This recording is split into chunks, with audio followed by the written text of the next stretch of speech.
Everyone, स्वागत है आप सभी का अपने YouTube चैनल जीरो खोज में वायरल कुमार के साथ। दोस्तों, बोर्ड पे जो सिंप्लीफिकेशन अभी आप देख रहे हैं, ये simplification IBPS RRB clerk third shift last Sunday जो एग्ज़ाम हुआ, जिसमें थर्ड शिफ्ट में एग्ज़ाम हुए थे, उसमें पूछे गए थे। यही सेम सिंप्लीफिकेशन, बस हमने नंबर को चेंज किया और बोला कि चलिए आपके सामने प्रदर्शित कर दिया। और प्रदर्शित करने का मतलब है कि इस बार जो अब SBI क्लर्क या any other one day examination, कोई भी एक दिन का एक दिवसीय एग्ज़ाम होता है, उसमें अगर ऐसा सिंप्लीफिकेशन आ जाता है तो आप किस अप्रोच के साथ करना चाहते हैं या और क्या टेक्निक होनी चाहिए, बस ध्यान से देखिए, कुछ मत करिए। समय कैसे कम करना है, स्क्वायर तो याद होगा ना, स्क्वायर के भी क्लास लेंगे कल आप लोगों के लिए। एक नया सेशन स्क्वायर का क्लास कैसे निकालना है, बस ध्यान से देखिए। 12 का स्क्वायर कितना होता है, 144 होता है, प्लस हो जाएगा 16 का स्क्वायर 256 होता है, जबकि 256 तो घटेगा,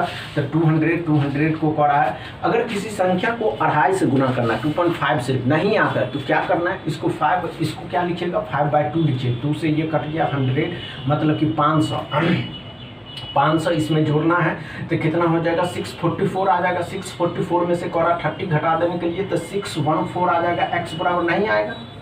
अब समझ में आया, इतना किए, कुछ तो समझ में आया होगा, अच्छे से समझ गए होंगे। चलिए आइए और ध्यान दीजिएगा, हमने क्या कहा दोस्तों कि अगर आपको स्क्वायर आ गया निकालने, स्क्वायर रूट आता है निकालने, तो आसान है ना दोस्तों। कैसे निकाल सकते हैं, अच्छे से देखिए। 12 का वर्ग कितना होता है, 144 होता है। यहाँ करना है तो इस सब को करना होगा यहाँ तक। 16 का स्क्वायर 256 होता है, जबकि 256 तक 200 को 5/2 के साथ करके तो ये तो हो गया 500 इसमें जोड़ना है तो 644 आ जाएगा। 644 में से कोरा 30 घटा देने के लिए तो x बराबर 614 आ जाएगा। अब समझ में आए, अच्छे से समझ गए। चलिए एक और देखते हैं जो IBPS RRB क्लर्क में ही आया हुआ एग्जाम था।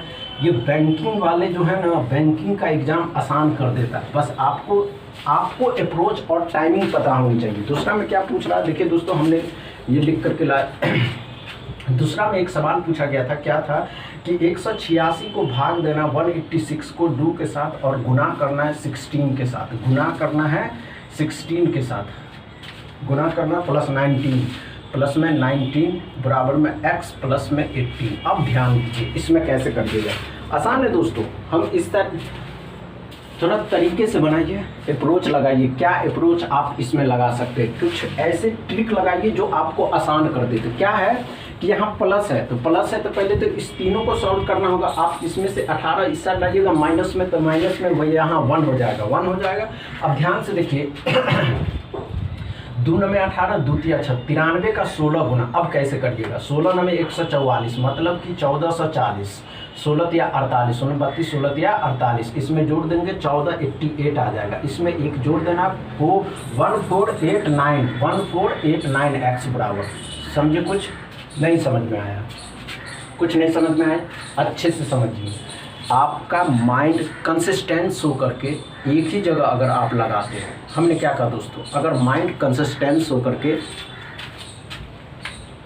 टाइमिंग कहीं एक जगह दे रहे हैं तो कुछ जानने के लिए ही दे रहे होंगे। गुना भी करने का आसान तरीका होता है। अब गुना कैसे किया जाए, तो क्या है ना दोस्तों, आसान से देखिए, समझिए, सिंपल सा समझिए।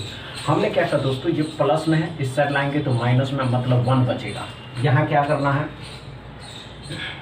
तो 26 तो कटेगा नहीं, तो 2 से ही काटना है, 9 बार में 3 बार में। 93 को कोरा 16 से गुना करना, 16 में 144 होता है, मतलब 1440 और 48, तो 1488 आ जाएगा, जिसमें 1 जोड़ना तो 1489 आ जाएगा x बराबर। अब समझ में आया होगा, अच्छे से समझ गए होंगे तो दबा के शेयर करिएगा, लाइक करिएगा, चैनल को सब्सक्राइब कर दीजिएगा। Thank you.